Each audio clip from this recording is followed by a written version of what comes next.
basics. Now, back to basics. When you think about basics, I think of simplicity. I don't think of it as going backwards, but I think of it as making choices as to how we can live our lives a little bit better, and maybe in a more organized fashion. So today's Back to Basics guest is going to be Celeste Longacre. And Celeste has been doing her gardening for a long, long time, and she's got a lot of information to share with us today. So Celeste has a new book, and that is Celeste's Garden Delights. I hope that you'll all run out and pick up a copy. Me too. Yeah.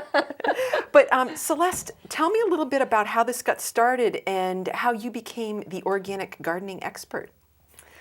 Well, I actually read Adele Davis's Let's See. I became an expert, I think, because I have been doing it for so long. Right. But what really got me interested in food was I read Adele Davis's Let's Eat Right to Keep Fit in 1971. And her premise was that if you want to be healthy, you have to pay attention to what you eat. And I thought, wow, that really makes sense. You thought you just put it on a fork and you put it in your mouth and that was it. Yeah. So I actually have studied nutrition ever since then, and I find that it's a fascinating topic, and it really, you have to be willing to work on it yourself, look into things yourself in order to really learn about it. Right. And it's not one of those things, yes, you can read books. Yes, you should all go out and pick up the book.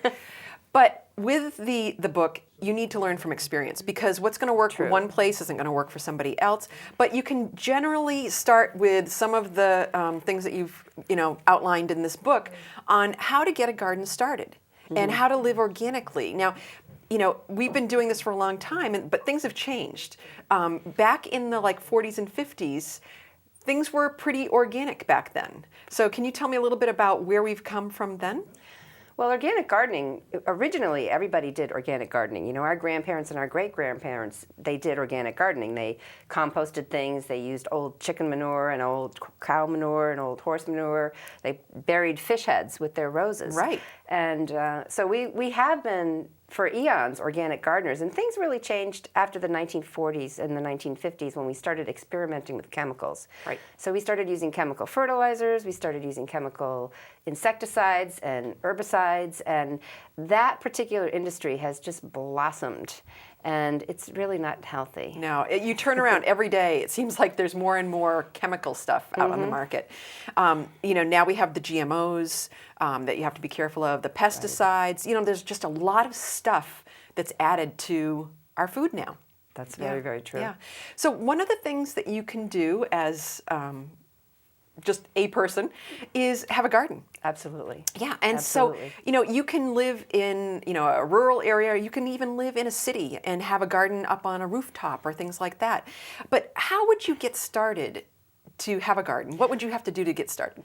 Well, if you've never had a garden before, I think the very, very first thing that you have to do is you have to look at where you want to put your garden, because there are definite parameters that a garden needs. A garden needs 6, preferably 8 hours of sunshine a day, so you can't put it under a tree.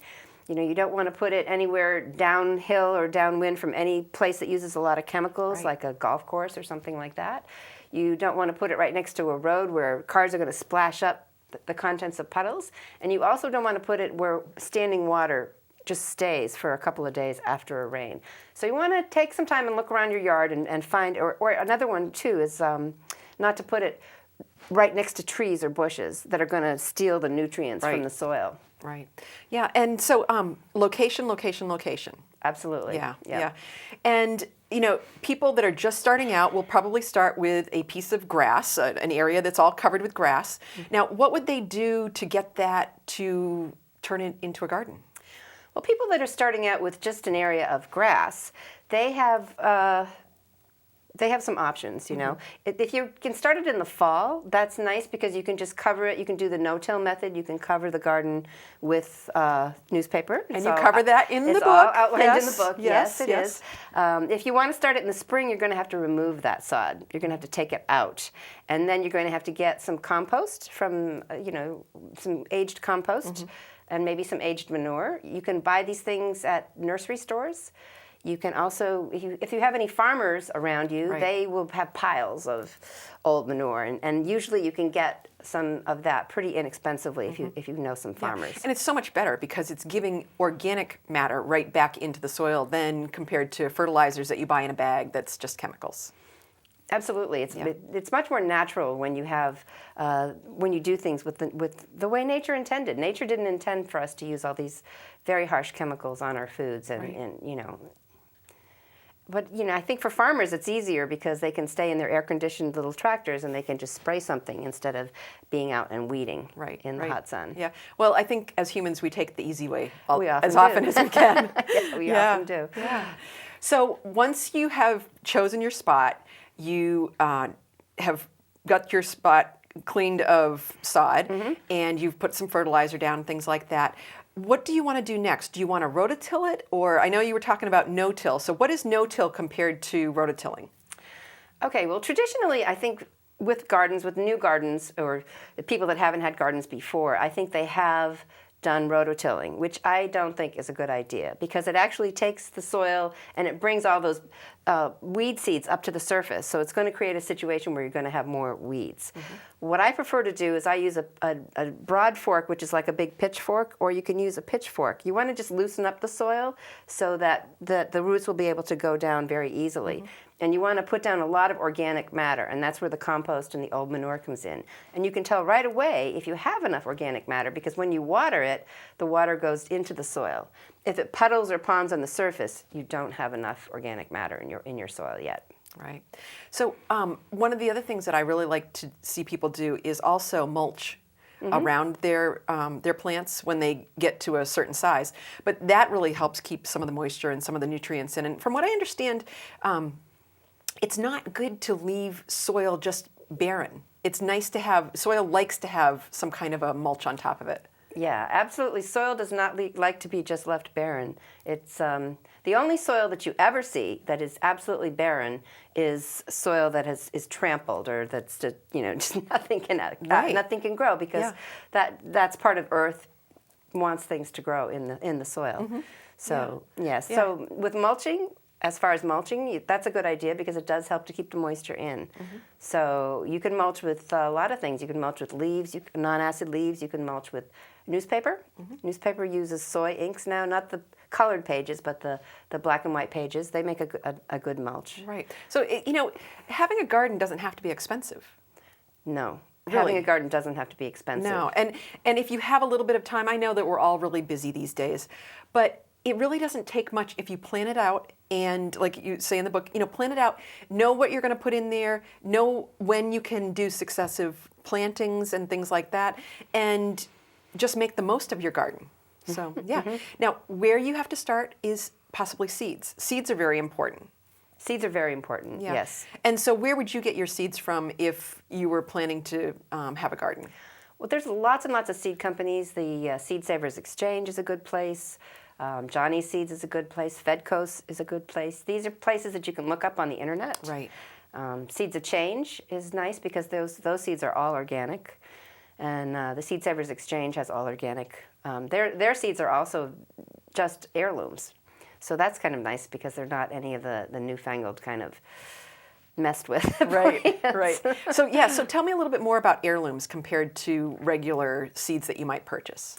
Well, heirloom plants, for hundreds of thousands of years, farmers have been growing their plants and then collecting the seeds from those plants and then replanting them the next year.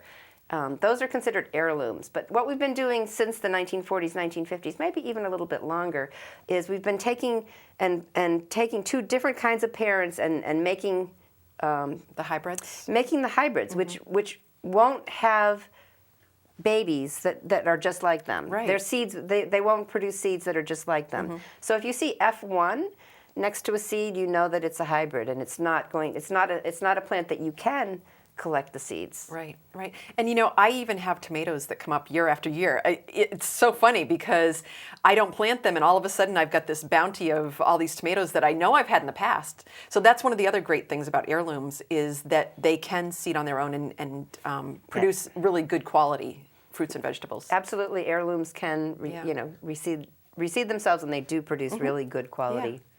Do you have any favorites? I do have some favorites. Can you share those with us? I like German Johnson for tomatoes. And is that red, purple, yellow? What's nice about it? Well, it's red, and it gets to be a really, really deep, beautiful, beautiful red when it's totally ripe. And so that's one of my favorites. There's a chocolate kind that's a pretty nice kind of tomato. And is that a deep red, kind of purplish? Yep, that's almost purplish. And there's even like Mortgage Lifter is a good tomato. Is that? Apparently, Mortgage Lifter was a tomato that some man planted, and he got so many tomatoes from this one kind of tomato that he planted that he was able to pay off his mortgage in like 5 or 6 years. Wow! So he named named the tomato Mortgage Lifter. Right. And is that like an early or late or mid? Mid. Yeah. Yeah. It's about a mid. Yeah. Wow. Wow. So we did talk about watering just a little bit, but how important is water for your garden? Water is extremely important for a garden because most of your vegetables, they are mostly water. So you as well as, looking at all those other things that we were talking about when you're going to site your garden, you would want to have it near a water source. And you have to be a little bit careful of the water source too, because a lot of city water has fluoride in it or it has chlorine in it, which is very difficult for the plants. So you would have to find a place that would not have that. Not have those things. I know. And it is tough, like when you're in the city, it is tough to find that. But what you can do is, get your water, let it sit for a while, maybe put it in a water bucket or whatever, and you can actually have it siphon right off like a hose would. So, yeah. So, specific to plantings, do you prefer seeds over plants, or do you seed right into the garden? What do you like to do for your plantings? Well, when you're considering whether you should plant plants or seeds, I think it's totally depends on what you want to plant. Something like carrots and beets, you don't want to transplant those. Those you need to use the seeds and they need to go right into the ground. But something like tomatoes or peppers or squashes or pumpkins or melons, especially if you live in the north where we have short seasons, it really can be very, very helpful to buy the plants and plant the plants. Right. And buying local. It makes a huge difference. Absolutely, buying local, yes. Because when you go to the big box stores, you don't know where those plants come from, and they may have insects or they may have diseases or you just don't know. So it's good to buy local. Plus, when you do buy local people know what the challenges in your area are going to be, and so they're wonderful resources for speaking to them about any problems that you have or any potential problems that you have or what problems could I have. Right. Now, that's all about gardening and having your own garden, but there's also farmers markets around. There's other local farmers that you can go to. So what would you do if you have a local farmer or farmers market in your area? What do you look for? Well, when you have a farmer's market in your local area, which most people do now, I mean, they're cropping up all over the place, which I think is a wonderful, wonderful, wonderful sign. And what you would want to do is you'd want to go and ask the farmer how they farm. See if they do farm organically. Sometimes people will farm organically, but they're not certified organic, and that's okay. Or, you can look at the fruits and vegetables and ask them what they use in their soil. A really good thing to do is ask them if you can visit the farm. Right. Because if you can visit the farm, I would definitely go and visit the farm, because then you can a real honest to goodness nice farm smells good and it looks pretty and the farmer's going to be so proud to show you their produce and things like that. Yeah. So if a farmer is unwilling to show you their farm, shop elsewhere. Right. Because there's a reason. Yeah, and we're very lucky in our area because we do have quite a few local farms. We all grew up with a farm called Ellis Farm in our area, and now we have others that have come in, and there's a lot more people that are starting to farm too. So it really is great to be able to support them. Now, when you are looking for your produce from them, what do you look for? Because they may have seconds that they're selling at a lower price. But do you want seconds when you start to can or to freeze and things like that? I think there's nothing wrong with seconds. Seconds have to do with fruit that's a little bit damaged or a little bit bruised, and usually you can get a really good deal if you get seconds. And if you're going to be canning or freezing, perfect, because you're going to be taking them and you're going to be doing something with them right away to preserve them. So it's not going to make one bit of difference that they have they have a couple little bruises in them. In fact, in my book, I do recommend that people look for seconds if you... Right, because it's healthy and economical. So what plants would you say don't buy seconds on? What things that you would be freezing or canning would you want to have like the best? Like maybe corn? Is that one of the things that you talk about in your book? Yeah, corn. Corn is one thing I would not buy seconds. I would definitely, because it only takes corn 6 hours to go from a sugar to a starch. So you need to, if you're going to put corn in the freezer, which I think is one of the biggest bangs for the buck in the summer. I mean, it's just wonderful to do that. If you're going to put corn in the freezer, you need to get that corn processed within the first 6 hours after it's picked, which is not that hard to do. I mean, I live about 15 minutes from my little local farm that I like to buy my corn at. And I'll go down to the farm and get the corn and come back and put the water on to boil while I'm shucking the corn. And I do the 3 minutes in the steamer, and then I put it in ice water to cool it down, and then I cut it off and I put it in bags and I make them flat so that they'll stack. And usually I get about 2.5 dozen ears of corn. Wow. And it will do 8 or 9 quarts. And I put them in the freezer. And I can do that from the minute I leave my house to go to the farm to get the corn till I come back. It takes me 2 hours. Till they go into the freezer, rather. It's 2 hours. Yeah.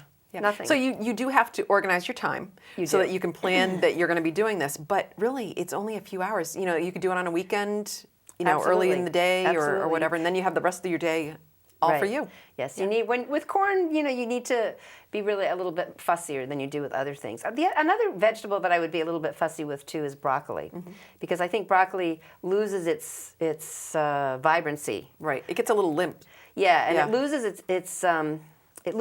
its nutrients, because plants, even though they're cut, they're still alive. Right. And they're using their own nutrients to stay alive. Right. So the longer you leave it in the refrigerator, or the longer you leave it unattended, the nutrients are going to be disappearing. Yeah, so it might look right, but yeah. Okay, so let's see, freezer. So should we freeze our products? Should we can them? Do you like to do relishes, jams? What is it that you like to focus on?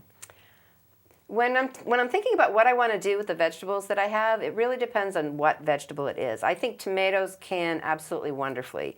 In fact, the lycopene in a tomato increases when you cook it. So you're increasing the value of the tomato by putting it in a can. Something like corn or beans or broccoli or peppers, I like to freeze those. Blueberries, blackberries, you know, they're so easy to freeze. Right.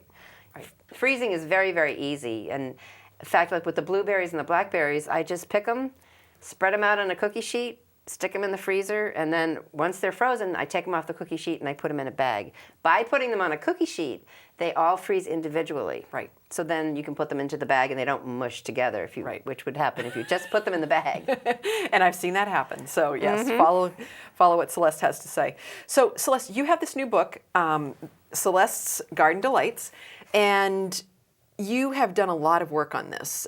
You pulled quite a bit from your experience, but you have also talked with a lot of local farmers too. So can you tell me a little bit about some of the people that you interviewed and some of the topics that you talked about? Yeah, okay. I interviewed lots of different kinds of people.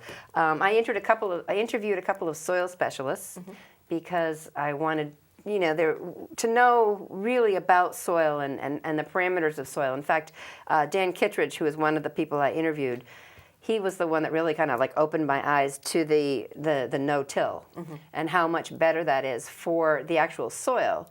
So that was very interesting, all the things that he said about that. Because he also said, and I do believe this, that if we really farmed that way, if we really got back into a no-till type of farming, if we allowed cows to go out onto the pasture and to eat grass and move them around so that they didn't overeat the grass and nourish the land, we would be able to grab all that carbon that's in the air in a very short period of time. Right. Right. I mean, there's so much, if you think about the way we used to do things. It's not going backwards again. It's not going backwards. It's learning from the past and trying to make the best with what we have now. Because, it's not the same day it was when our parents were growing up or our grandparents were growing up. Right. It's not the same as when our grandparents were growing up. But I think we need to kind of take a look back, because when our grandparents were kids, there was not as much obesity. There was not as much cancer. There was not as much heart disease. There was not as much diabetes. There was not, there's illnesses have just like blossomed in the past 50 years. Right. And I think it's because of the food that we've eaten. The food that we eat is not good anymore. Right. A lot of it. Well, a lot of our soil is getting depleted from the nutrients, true. and so that follows through with the fruits and vegetables that we eat. So you also did some interviews with a 4-H leader. That was a really interesting interview. Yeah. Yeah. 4-H is a very good group, because they're totally dedicated to the kids and educating the kids. And there are 4-H groups all over the country, and anybody can tune into them. They have information. There's also extension groups. I did interview somebody that was involved with an extension. Most states have extensions which have lots of information that's free and available to people. They have places where they can test your soil, because you might want to test your soil to see what it does and doesn't have. And it's really quite important to test your soil, because And it's inexpensive. Right, and you just can't tell by looking at your soil. I mean, yes, you can clump it together, but you can't tell what nutrients are in that soil. That's and true. so tell me a little bit about, there's different nutrients for like cucumbers compared to potatoes and tomatoes and different things like that. Yeah. That's something to think about as well.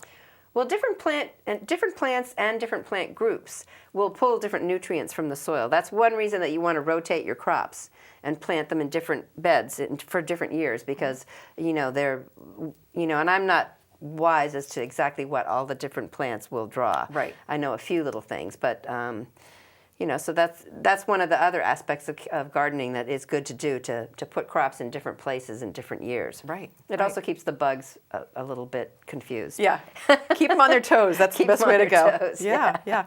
So let's see. You talked with environmentalists, with other farmers. Anybody that kind of Well, I talked to a farmer that does not only beef, but he has chickens, broiler chickens. He does eggs, so he has laying chickens, and he does lamb, and he does pork. And we talked a little bit about how he rotates things around, because that's really important too. And I talked to a woman who does a farm stay, where you can come, and she has an inn, and you can come and be in the inn and experience farm life as much or as little as you want to. It's really up to you how much you want to experience that farm stay. Yeah, I think that's really a great thing. You can do it as a family. So your kids are learning something about farming, because really, when you think about it these days, do kids really know where their food comes from? Or even adults? Do they really? I don't think so.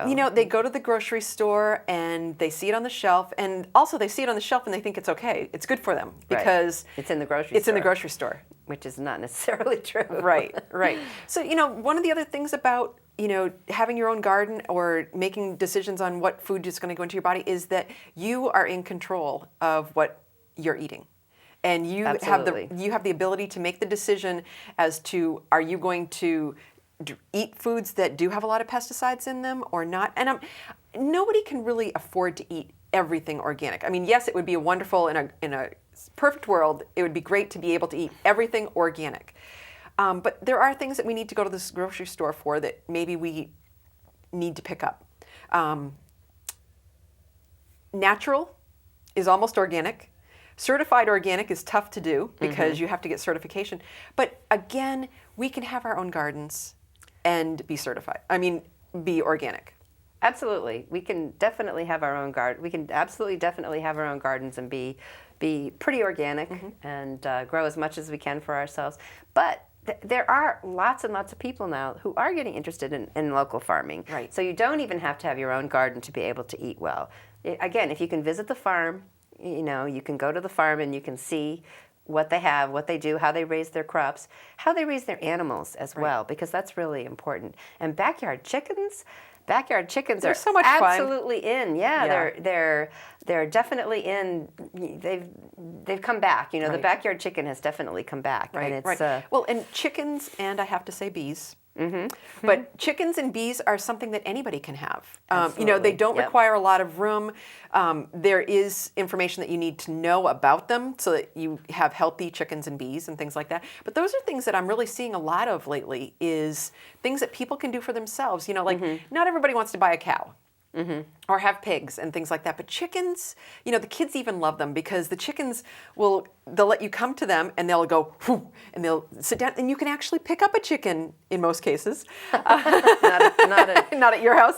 Well, oh no, I was going to say not a rooster. No, not a rooster. Roosters are totally different. Yeah, roosters no. Yeah, no. Just the hens. Right. But you know, every day that when you go out to pick up your eggs, it's like you're picking up these little gems because they're little gifts that the chickens have laid for you. So it's just wonderful. And fresh, really natural hen eggs are very, very good for us. They're absolutely wonderful for us. They are loaded with all kinds of nutrients and protein, and they just have wonderful stuff in them. And you know, if your chickens get to have a real life, I mean, my chickens get to go outside. Even all year long, my chickens get to go outside because I shovel them a courtyard in the winter and I put hay down because the chickens don't like snow. If you don't do something like that, they'll just stay in the coop the entire winter. In fact, I'm sure that's where the cooped up term came from. Exactly. Yeah.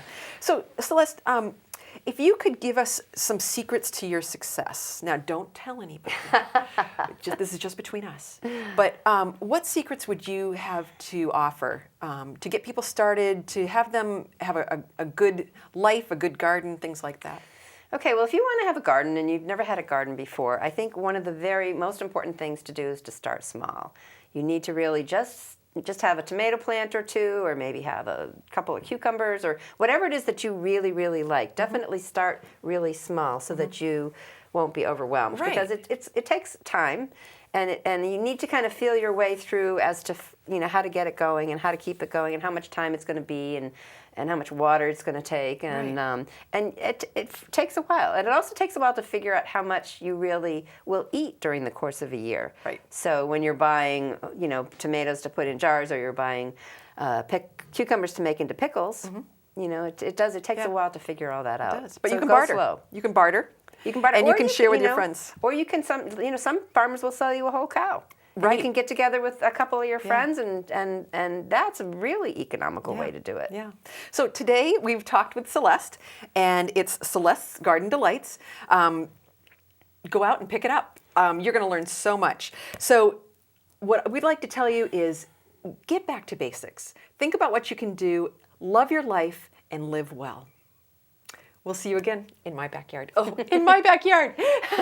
Back to basics. This is just too funny.